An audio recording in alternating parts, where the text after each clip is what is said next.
Amada iglesia, muy buenos días. Que nuestro buen Dios les bendiga a cada uno de ustedes. ¿Cómo están? Bueno, en esta última alabanza que entonábamos, revela la realidad del corazón del hombre y a la vez la realidad del corazón del hombre cuando se encuentra con su Salvador. Salomón fue quien dijo ahí en el libro de Eclesiastés que el ojo nunca se sacia de ver. Y decir que el ojo nunca se sacia de ver es también decir que el corazón nunca se sacia de desear. Todo lo que vemos, de alguna manera nosotros lo deseamos.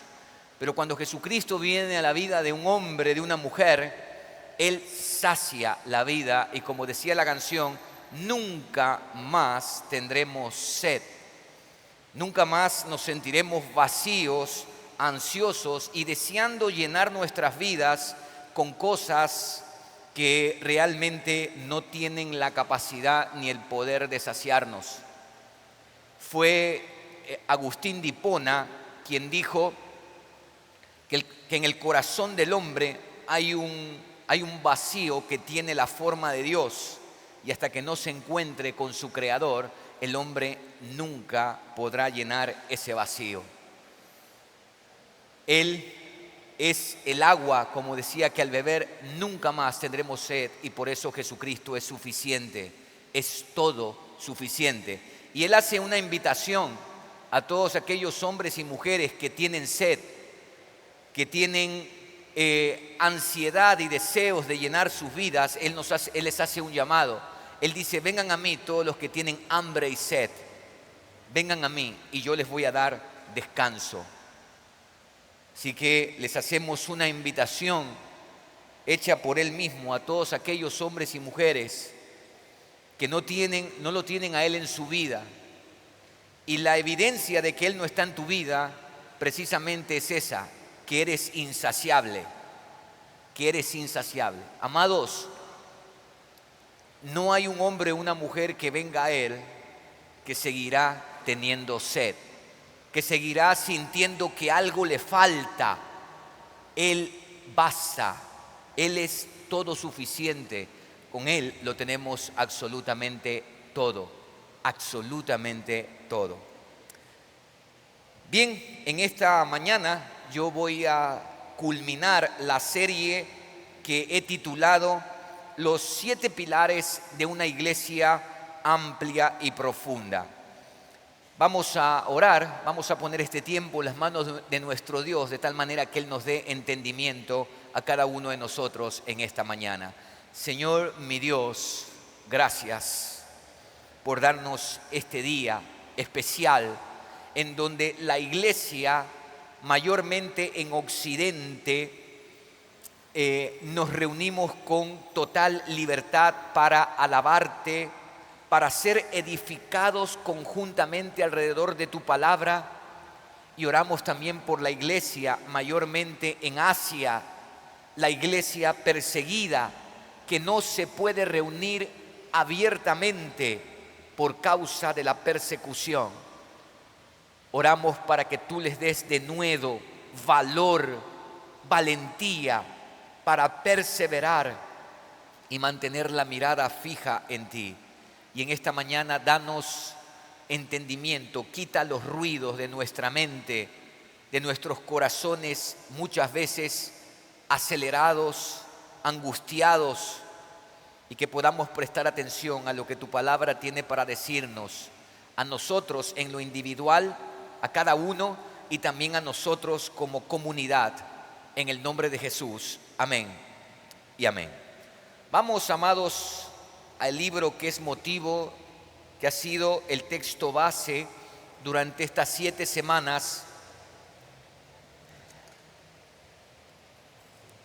que ha durado esta serie, Los 7 pilares de una iglesia amplia y profunda. Y vamos al capítulo 13. Pero a modo de repaso, Vamos a leer desde el 11:19 y luego vamos a pasar 13 del 1 al 4. Vamos desde el 11:19, vamos a leer 11:19 al 30 y de ahí pasamos del capítulo 13, versos 1 al 4.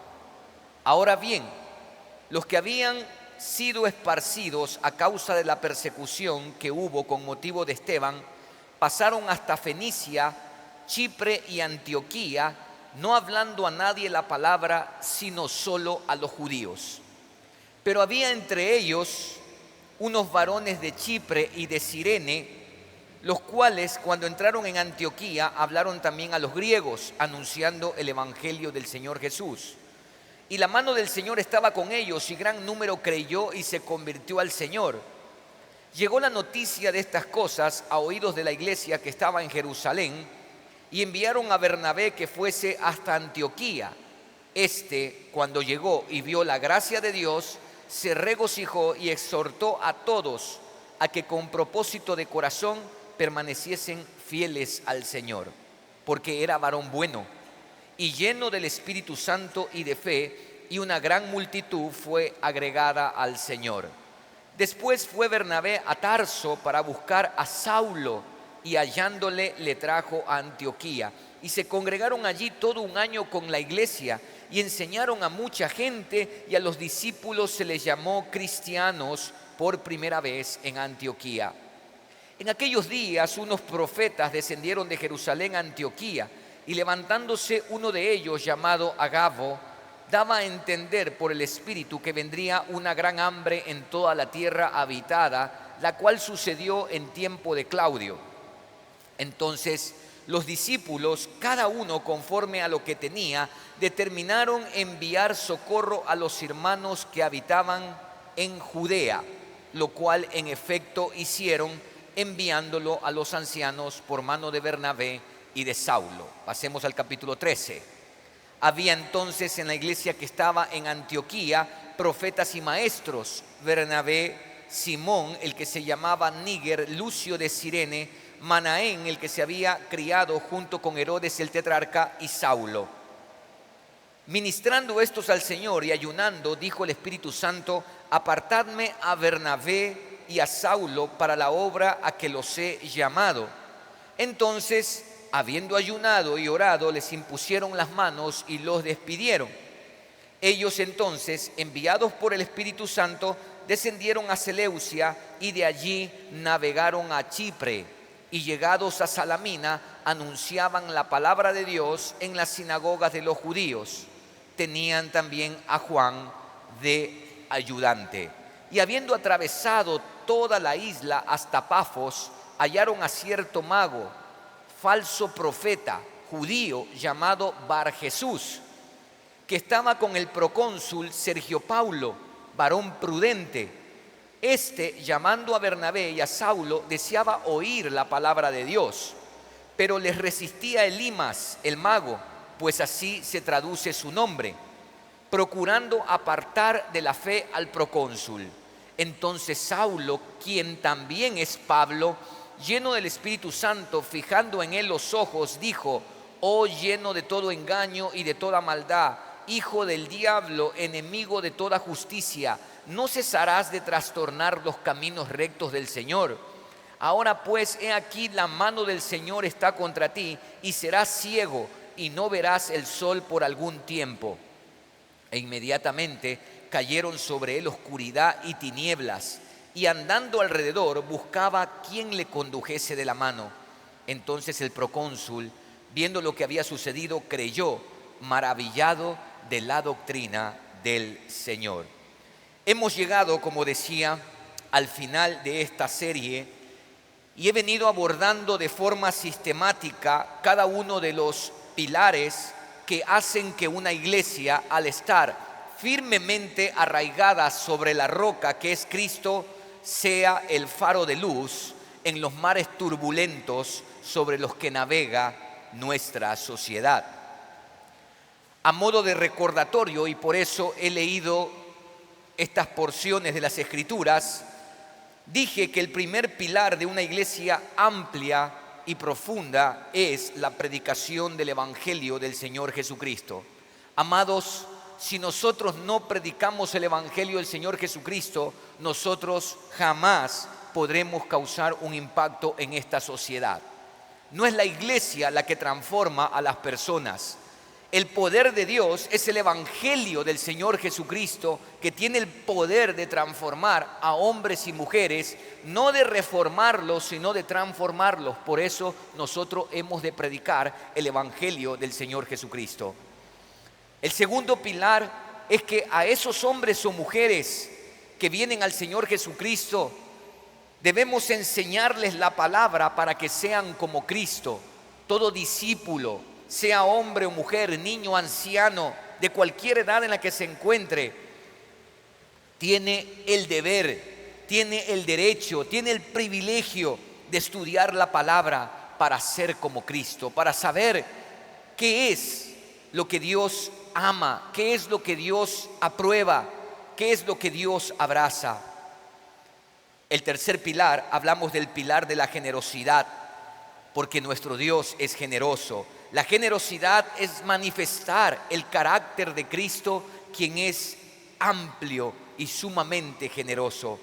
El cuarto pilar es el pilar del servicio según los dones para la edificación del cuerpo de Cristo. El quinto pilar, la práctica de las disciplinas espirituales. Una iglesia que no ora individualmente, una iglesia que no ora comunalmente, es una iglesia que tendrá muy poco impacto en la sociedad en donde está. El sexto pilar que hablamos la semana anterior, una iglesia que escucha la dirección del Espíritu Santo, que discierne la voz del Espíritu Santo y se mueve conforme a los planes de Dios. Esta mañana voy a abordar el último pilar. Una iglesia amplia y profunda es una iglesia que envía misioneros hasta lo último de la tierra. Leímos en Hechos 13 que después que el Espíritu Santo dijo: apártenme a Bernabé y a Saulo para la obra que los he llamado, inmediatamente la iglesia ayunó y oró, les impusieron las manos y dice la Escritura en el verso 3 que los despidieron. Hablar, amados, de la misión de Dios o hablar de el proyecto de Dios es una palabra que voy a usar, una frase que voy a usar acá. El proyecto de Dios o la misión de Dios tiene una dimensión. Y quiero que me acompañe por favor a Hechos capítulo 1, el verso 8, que es un pasaje que también constantemente he estado repitiendo a lo largo de estas semanas. Dice Hechos 1:8: pero recibiréis poder cuando haya venido sobre vosotros el Espíritu Santo, y me seréis testigos en Jerusalén, en toda Judea, en Samaria y hasta lo último de la tierra. Observamos aquí en este pasaje el propósito, tanto el propósito como el alcance para el cual los discípulos fueron embestidos con poder desde lo alto. ¿Cuál era el propósito de que ellos sean testigos? ¿Cuál era el alcance? El alcance no solamente era local, hablando de Jerusalén. El alcance era partiendo desde Jerusalén, ellos debían avanzar hasta lo último de la tierra. Es decir, que el proyecto o la misión de Dios no es de carácter local, sino de carácter global. Es decir, partiendo de la iglesia local hasta lo último de la tierra, partiendo desde Jerusalén hasta lo último de la tierra. El proyecto de Dios es mundial y es universal. El proyecto de Dios es el restablecimiento de su voluntad soberana y benéfica en todo el cosmos, empezando en el corazón del hombre, quien es la corona de toda su creación. Este es el proyecto de Dios. Esta es la dimensión, el alcance. No es simplemente algo que debemos pensar en Portoviejo y nada más. Desde Portoviejo hasta lo último de la tierra. Y el proyecto de Dios, este proyecto que es mundial y universal, consiste en restablecer su voluntad soberana y benéfica en todo el cosmos, ni siquiera solamente en la tierra, en todo el cosmos.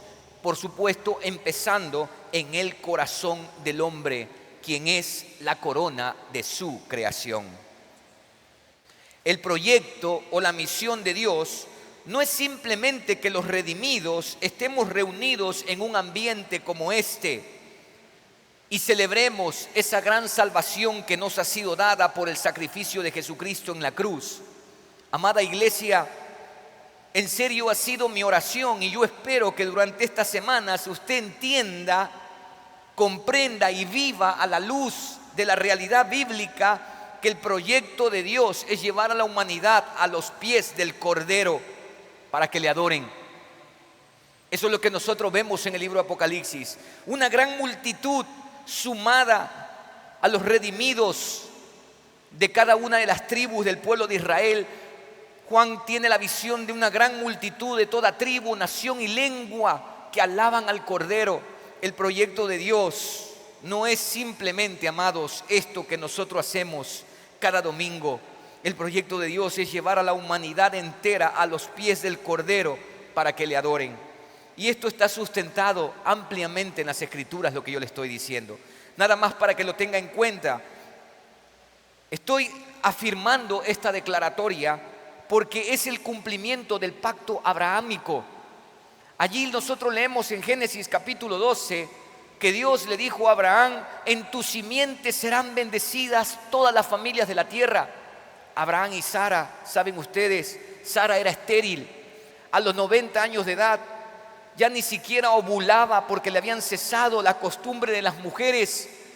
Y todo radicó específicamente en Dios, quien hizo esa obra y le dio un hijo en su vejez. 90 años tenía Sara, 100 años tenía Abraham. Ambos se rieron porque era imposible, humanamente hablando, imposible. Pero Dios manifestó su poder y le dijo que en su simiente serían bendecidas todas las familias de la tierra, todas las familias, las etnias de la tierra. Y posteriormente vemos en el Nuevo Testamento que el apóstol Pablo usa esa declaratoria, esa promesa, ese pacto de Dios con Abraham para decir que la simiente de Abraham es el mismo Señor Jesucristo, en quien serían bendecidas, en quien se cumpliría perfecta y absolutamente la promesa: en tu simiente serán bendecidas todas las familias de la tierra. Esto está sustentado entonces que esa salvación de llevar a la humanidad a los pies del Cordero para que le adoren es la voluntad de Dios. Hay gente que se pregunta: ¿será la voluntad de Dios que yo le predique a tal o cual persona? Amados, es la voluntad de Dios. Dios quiere que las personas conozcan a Jesucristo, que tengan intimidad con Jesucristo. Dios quiere que la iglesia predique el evangelio de Jesucristo. Es la voluntad del Padre, es su voluntad. Y en tercer lugar, es un mandato. Jesucristo dijo: vayan por todo el mundo y prediquen el evangelio a toda criatura. Jesucristo dijo: toda potestad me es dada en el cielo y en la tierra, por tanto vayan y hagan discípulos, bautícenlos, enséñenles en todas las cosas que yo les he mandado, y yo voy a estar con ustedes todos los días hasta el fin del mundo. Iglesia querida, Dios está, esa promesa de Dios de alguna forma está condicionada. Él va a estar con nosotros todos los días del mundo en el contexto que la iglesia cumpla con la evangelización. Compartir el mensaje del evangelio del Señor Jesucristo.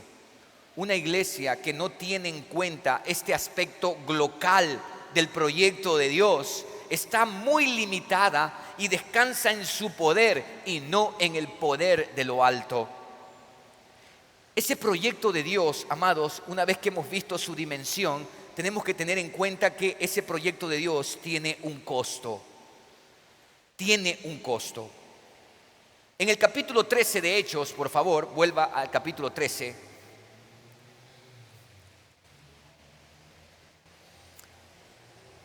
Aquí está la iglesia en Antioquía. De hecho, la iglesia de Antioquía es un modelo. Por eso yo he partido desde acá. Es un modelo. Está claramente los principios que yo he mencionado, no me los he inventado, los he sacado de algún lugar. Realmente es muy fácil darse cuenta de los principios que marcaron el ministerio de esta iglesia.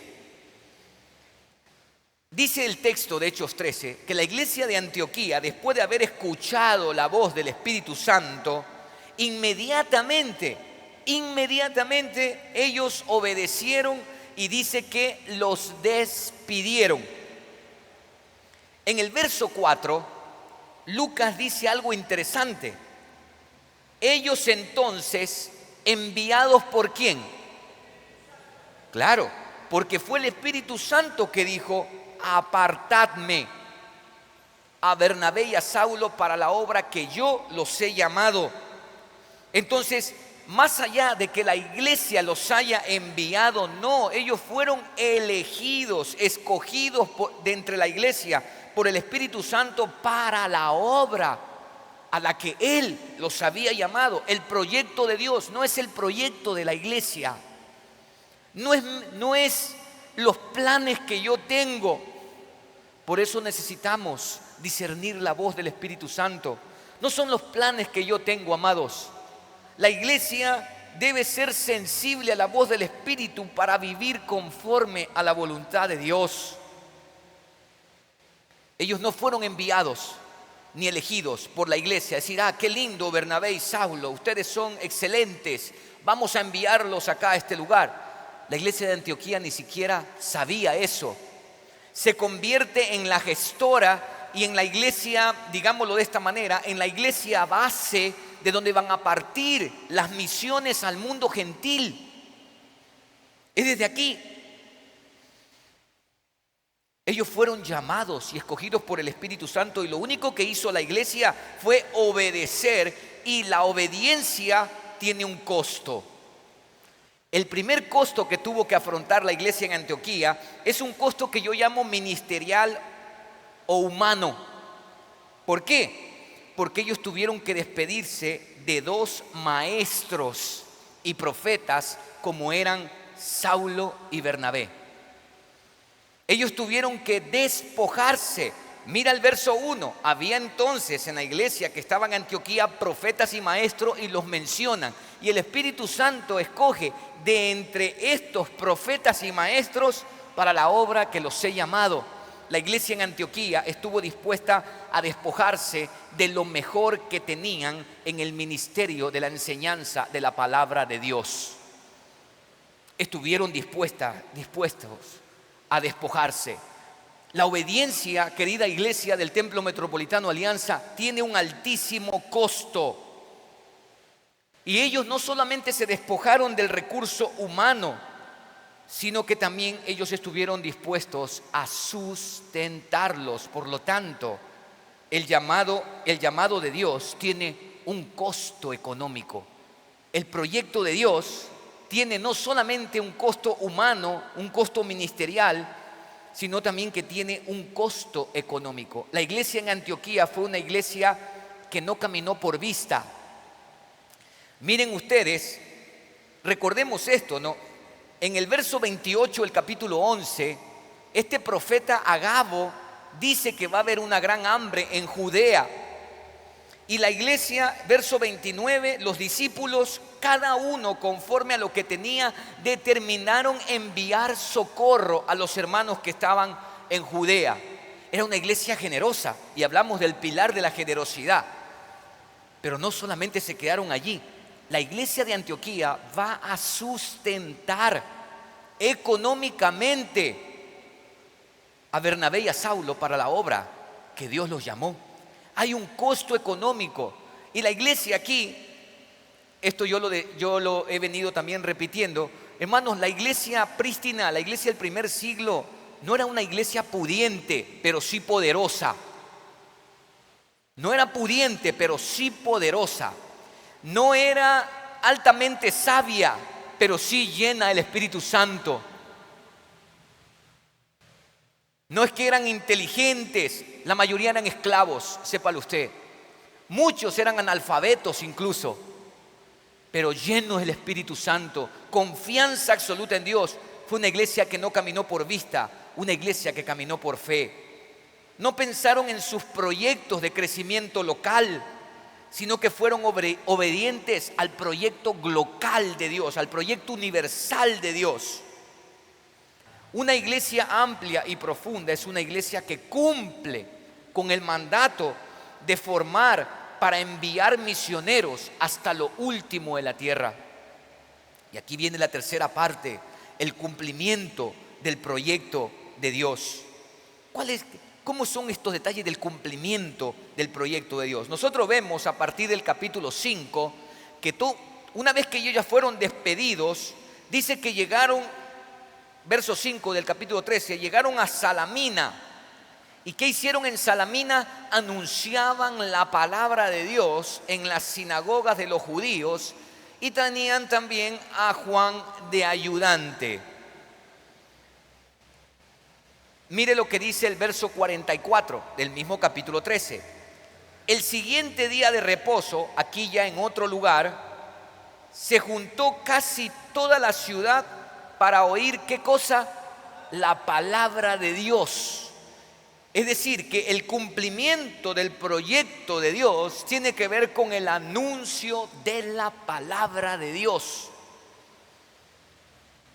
Sí, yo sé que es bueno y ir y con acción social, en fin, lo que se suele hacer para entrar en el campo misionero. Yo no discuto eso de ahí. Pero amados, nosotros vemos que en las Escrituras que Pablo y Bernabé, cuando salieron a predicar el evangelio en otros contextos, ellos anunciaron la palabra de Dios. Es que no sé qué ha sucedido con la iglesia contemporánea, que nosotros tenemos una especie de temor de anunciar la palabra del Señor, de anunciar el evangelio del Señor Jesucristo.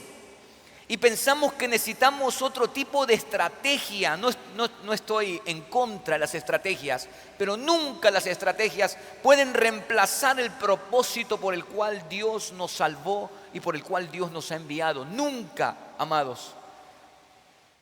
Generalmente cuando yo visito una familia y esa familia no tiene al Señor en su vida, voy porque hay un problema, o cuando estoy en la consejería y vienen a la consejería personas que no tienen al Señor en su vida y vienen buscándome como consejero, ustedes lo saben muy bien, yo no soy un consejero.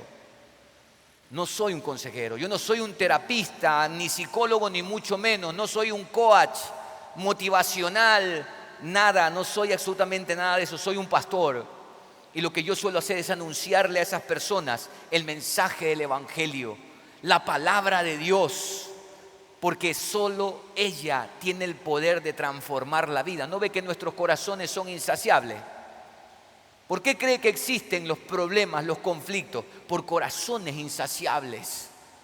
¿Por qué es que no podemos resolver los conflictos? Porque en nuestra mentalidad, para que se resuelvan, el otro tiene que hacer lo que yo quiero. El otro tiene que hacer mi voluntad. Entonces, ¿cuándo se van a resolver los conflictos? Nunca. Porque si el otro quiere hacer su voluntad y yo también quiero hacer la mía, dígame, ¿cuándo vamos a encontrar un encuentro común en donde podemos solucionar? Más, cuando nuestros corazones están saciados, plenos en Jesucristo, vamos a su palabra, vemos su voluntad, hacemos su voluntad y, oh milagro, se resuelven los conflictos. Por eso Pablo y Bernabé, cuando salieron, ellos anunciaron la palabra de Dios, hermanos. La palabra de Dios. En segundo lugar, en el cumplimiento del proyecto de Dios, es la manifestación del poder de Dios. Mira el verso 6. Leímos esto, pero vamos una vez más. Pablo y Bernabé atraviesan la isla de Pafos. Y en la isla de Pafos estaba un procónsul, Sergio Paulo. Y este procónsul tenía una especie de asistente, para que usted entienda, a quien dice que había allí cierto mago, falso profeta, judío, llamado Bar Jesús. Todos los detalles que da Lucas de este personaje. ¿Y qué pasa? Que cuando el procónsul, que tiene deseo, dice el verso 7, de oír la palabra de Dios, tiene deseo de escuchar, estaba este falso profeta impidiendo la exposición de la palabra de Dios. ¿Y qué hizo Saulo? lo cegó. Lo cegó. Ahí dice, el verso 9. Entonces Saulo, que también es Pablo, lleno del Espíritu Santo. Por favor, iglesia, hablé de esto la semana anterior. Lleno del Espíritu Santo. ¿Qué hizo? Fijó en él los ojos y la historia usted ya la ha visualizado. La manifestación del poder de Dios. La manifestación del poder de Dios llevó al procónsul a creer y a maravillarse de la doctrina del Señor. Miren, hermanos, usted dice, pero qué manifestación tan grande. Pero yo quiero decirte, querida iglesia, que hay una manifestación más grande que esta. ¿A qué me refiero? A la transformación del hombre, a la transformación de un hombre. Porque creo yo que es más fácil dejar a un hombre ciego en una situación como esta que transformar el corazón del hombre. Que un hombre que era inmoral, que un hombre que era agresivo, que un hombre que vivía para sí mismo, en fin, de un momento a otro comience a ser un hombre distinto, una mujer distinta. Eso es un milagro mayor. Pero ¿sabe por qué hoy la gente no se maravilla la doctrina de Jesús? Porque nosotros tenemos una doble moral. Es decir, nosotros, lamentablemente, iglesia querida, nosotros no mostramos el poder que hay en el Evangelio, el poder que hay en la palabra del Señor. No nos perdonamos y la gente alrededor lo ve. Los hijos lo ven. Entonces los hijos encuentran una incongruencia, no hay coherencia entre lo que escuchan, entre lo que de alguna forma en algún momento leen, entre lo que usted les pueda decir y la forma como la gente vive. No hay coherencia, no hay poder, simplemente religiosidad, asistencia, un domingo y nada más. No, amados, el proyecto de Dios, vuelvo a repetir esto, no consiste en simplemente un acto como este, un evento como este. El proyecto de Dios es que la humanidad adore a Jesús, reconozcan a Jesús, adoren a Jesús y estemos con Él por toda la eternidad. El proyecto de Dios es que nosotros disfrutemos de su gloria por toda la eternidad. En tercer lugar, ese cumplimiento del proyecto de Dios, lo vemos que Bernabé y Saulo comenzaron a desarrollarlo y ellos tuvieron que padecer a causa de la palabra de Dios. Mira el verso 49 del capítulo 13. Y la palabra del Señor se difundía por toda aquella provincia, pero los judíos instigaron a mujeres piadosas y distinguidas y a los principales de la ciudad y levantaron persecución contra Pablo y Bernabé y los expulsaron de sus límites. Uno puede decir todo lindo hasta acá, anuncian la palabra, manifestación del poder de Dios, pero hay una parte importante a tener en cuenta. Nadie, absolutamente nadie que desee hacer la voluntad de Dios, obedecer a Dios, estará exento del padecimiento por causa de esa labor. La vida de Pablo, a partir de allí, en Hechos, usted va a ver que es una vida de persecución, marcada por la persecución, marcada por ser expulsado, otras veces apedreado, encarcelado algunas veces, y vemos que el libro de los Hechos, en el capítulo 28, termina diciéndonos que Pablo está en Roma encarcelado. Iglesia querida, no siempre hay ciertas excepciones en el tiempo en que de alguna forma vamos a ser abrazados por causa de la labor que realizamos, pero generalmente, es decir, la marca es que padecemos a causa de la palabra de Dios. Padecemos. Mira otro pasaje, capítulo 14, verso 2. Mas los judíos que no creían, aquí esto fue en Iconio, excitaron y corrompieron los ánimos de los gentiles contra los hermanos. Verso 5. Pero cuando los judíos y los gentiles, juntamente con sus gobernantes, se lanzaron a afrentarlos y a apedrearlos. Persecución, padecimiento por causa de la palabra de Dios. Y claro, esto en una generación o en un tiempo de comodidad como en el que estamos nosotros, esto no tiene sentido.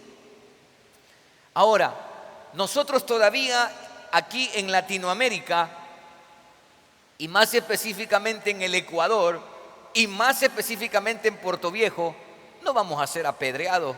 Podremos quizás algunos ser afrentados, es decir, ser avergonzados por causa de nuestra fe, pero apedreados nunca. Me atrevería a decir que nunca.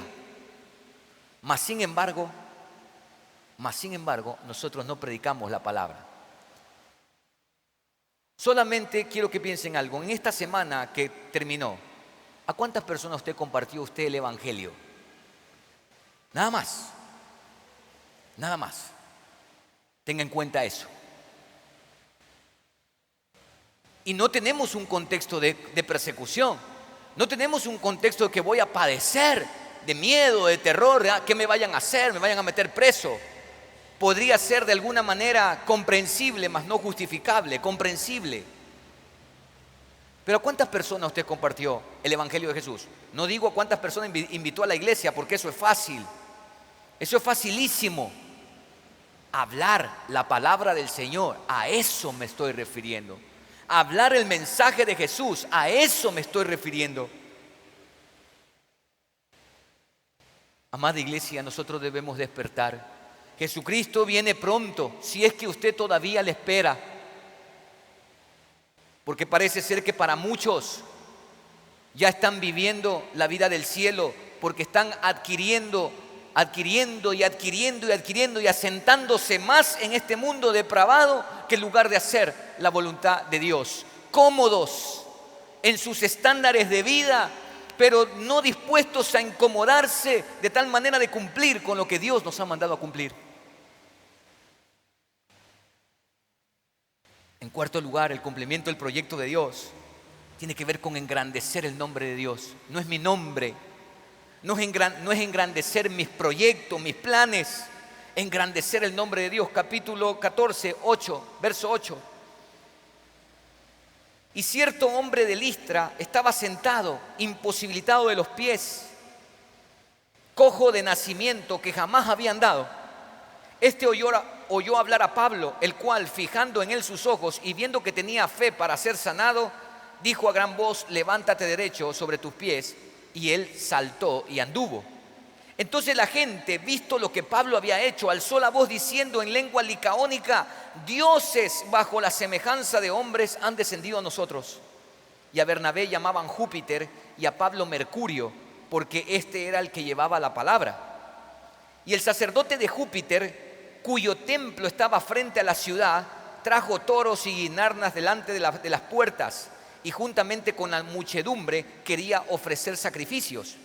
Cuando lo oyeron los apóstoles Bernabé y Pablo, rasgaron sus ropas. Rasgar las ropas, amados, es una señal de desdicha, de dolor, ¿sí? de una profunda constricción interna que lo manifiestan externamente al rasgar su vestidura, porque están indignados frente a lo que está ocurriendo. Pablo sana a un hombre en el nombre de Jesús y esta gente lo pretende adorar a Pablo. Y mira, verso 15, diciendo: varones, ¿por qué hacéis esto? Nosotros también somos hombres semejantes a vosotros, que os anunciamos que de estas vanidades os convirtáis al Dios vivo, que hizo el cielo y la tierra, el mar y todo lo que en ellos hay. En las edades pasadas Él ha dejado a todas las gentes andar en sus propios caminos, si bien no se dejó a sí mismo sin testimonio, haciendo bien, dándonos lluvias del cielo y tiempos fructíferos, llenando de sustento y alegría nuestros corazones. Y Pablo continúa predicando. Mira cómo ellos engrandecieron el nombre de Dios. Hoy cuando vemos, ¿no?, a estas superestrellas evangélicas, a estos superapóstoles, buscando gloria, alabanza, y lo terrible es que la gente los sigue. Mira a estos apóstoles.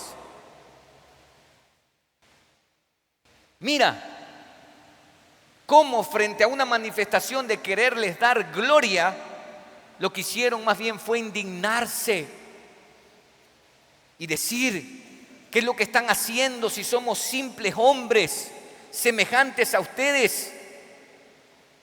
Conviértanse al Dios vivo, el que verdaderamente hizo el cielo y la tierra, el mar y todo lo que en ellos hay. Conviértanse de esos ídolos mudos, obras muertas que no tienen capacidad para nada. Tengan en cuenta la bondad de Dios al haber dado lluvia y darles tiempos fructíferos. Tengan en cuenta que Él hizo todas esas cosas y denle en gloria a Él. El cumplimiento del proyecto de Dios, amados, entonces radica también en engrandecer el nombre de Dios. Y por último, testificar de la manifestación de la gracia de Dios. Mira el verso 26 del capítulo 14. Pasando luego por Pisidia, vinieron a Panfilia, y habiendo predicado la palabra en Perge, descendieron a Atalía. De allí navegaron a Antioquía, desde donde habían sido encomendados a la gracia de Dios para la obra que habían cumplido. Y habiendo llegado y reunido a la iglesia, refirieron cuán grandes cosas había hecho Dios con ellos. Mira, cuán grandes cosas había hecho Dios con ellos, y cómo había abierto la puerta de la fe a los gentiles, y se quedaron allí mucho tiempo con los discípulos. ¿Qué hicieron Pablo y Bernabé una vez de haber cumplido con la misión encomendada por el Espíritu Santo? Regresaron a la iglesia en Antioquía y testificaron de la manifestación de la gracia de Dios, de cómo Dios les había permitido ver y hacer todo lo que hicieron. Iglesia querida, una iglesia amplia y profunda es una iglesia que cumple con el mandato de formar para enviar misioneros hasta lo último de la tierra. Tenemos que formar para enviar, no para retener. Hay una seminarista, ya se graduó de aquí, de nuestras seminaristas, y yo me he gozado ampliamente en la vida de ella. Primero porque yo la conozco desde los 6 años de edad en esta comunidad, imagínese usted. Y yo he visto su desarrollo, su crecimiento, como también su sufrimiento y tantas cosas más. Con mi esposa la queremos muchísimo. Y a mí me dijeron, porque resaltaba en sus estudios en el seminario, me dijeron: pastor, ¿usted tendría algún problema si a ella le pedimos que venga a trabajar en una iglesia X? Y yo le dije: hermano, por supuesto que no, porque nunca la hemos enviado para retenerla, aunque nos duela y sea un elemento que es de importancia para nosotros. Pero no, el templo metropolitano no forma gente para retenerla, forma gente para el reino de Dios, que Dios haga lo que quiera con ella. Y si quiere llevarla a otro lugar, pues que así sea. Nosotros nos gozaremos en haber sido parte, un instrumento de Dios en su formación teológica, bíblica, de tal manera que sirva y honre el nombre de Dios. Amados, yo puedo testificar que en esta comunidad no se ha tratado de retenernos, se nos ha formado y se nos ha impulsado. Yo he mandado una encuesta, seguramente a algunos de ustedes les llegó a sus WhatsApp, para hacer una estadística que uno de los jóvenes elaboró aquí, de cuántos están estudiando las Escrituras en la ruta del Centro de Crecimiento Bíblico. Y hay una buena cantidad. Pero lo que me llamó la atención de los resultados es que en esta comunidad hay 31 personas que han culminado los estudios en el Seminario Bíblico Alianza del Ecuador. Nosotros tenemos una extensión aquí del Seminario Bíblico Alianza del Ecuador. Y eso me alegró profundamente, profundamente. Porque de esos que han estudiado, esos 31 personas, algunos están estudiando, querida iglesia, quiero decirles que a la gran parte de ellos la iglesia ha pagado. Nosotros hemos asumido el costo económico. Ahí está el pastor Percy, que es quien dirige la extensión del seminario acá, y él puede testificar. Allá está el tesorero Jorge Álava, puede preguntarle cuánto nosotros damos para la capacitación de ellos, aparte de todo lo demás. ¿Por qué? Porque una iglesia amplia y profunda es una iglesia que cumple con el mandato de formar y enviar misioneros, maestros, pastores, evangelistas. ¿Para qué? Para que Dios los use hasta lo último de la tierra. Termino con una anécdota. Una pareja de misioneros brasileños que desarrollaron su ministerio en el sur del África, específicamente en Mozambique y más específicamente en el tiempo de la guerra civil. Por lo general usted sabe que en los países de África constantemente hay guerras civiles. De hecho, oren por Senegal. Ayer yo conversaba con Jairo y me decía que ahí hay problemas en el asunto, hay levantamientos en Senegal. Esta pareja, este matrimonio, cuentan que ellos se adentraron en una de las aldeas para compartir el evangelio. Uno de los ancianos de la aldea, Maconde se llamaba este hombre, esta aldea está situada al norte de Mozambique, le preguntó a los misioneros: ¿cuántos años tiene en su país el evangelio? Y el misionero dice 100 años aproximadamente. Entonces este anciano Maconde le dice: ¿por qué no vinieron antes? ¿Por qué no vinieron antes? Y esto golpeó al misionero. Una iglesia que solo piensa en sí misma ha olvidado la dimensión del proyecto de Dios y está próxima a desaparecer.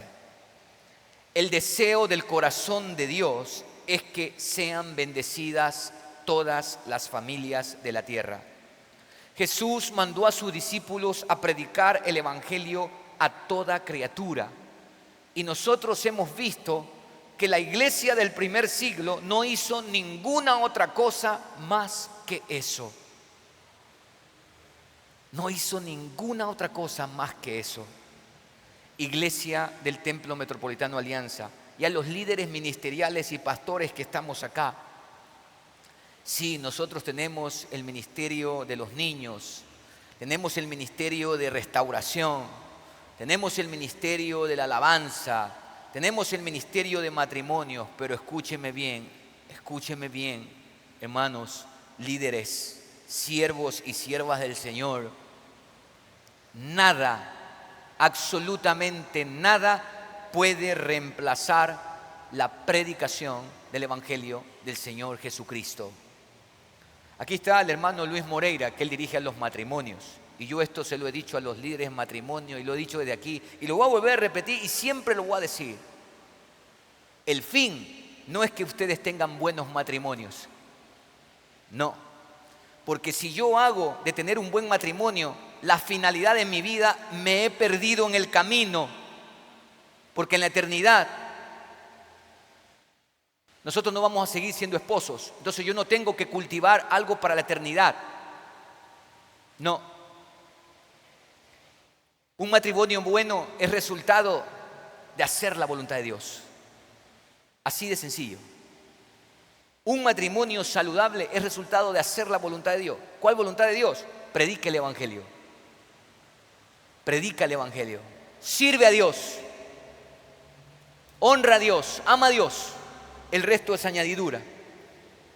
El día miércoles que con mi esposa cumplimos 20 años de matrimonio, aquí dando el estudio bíblico, le dije a los hermanos que asisten al estudio bíblico: hermanos, una vez más nos comprometemos a seguir sirviendo, porque durante 24 años, tuvimos 4 años de noviazgo, nosotros hemos servido a Dios con todo nuestro corazón, con todas nuestras fuerzas, y lo seguiremos haciendo hasta el último suspiro de nuestro aliento de vida. Porque ese es el propósito. Porque cuando yo llegue a la eternidad no me dirá Jesús, bien Paul por haber sido buen esposo. No, Él me va a decir: bien, buen siervo y fiel. Sobre poco fuiste fiel, sobre mucho yo te pondré, entra en el gozo de tu Señor. Eso es todo, amados. Tenemos que predicar el Evangelio. Tenemos que estudiar y profundizar las Escrituras. Tenemos que servir a Dios con nuestros dones, ser generosos, practicar las disciplinas espirituales, vivir en comunión íntima con Él, discernir de esa manera la voz del Espíritu Santo y formar para enviar. O formarnos, porque muy posiblemente Dios diga: apártame a Leandro, o apártame a María, o apártame a José para la obra que yo los he llamado. O quien quiera. ¿Qué fuera si el Señor dijera que apárteme a Percy y a Paul para la obra que yo los he llamado? Porque Dios nos ha formado es para su reino, no para el nuestro.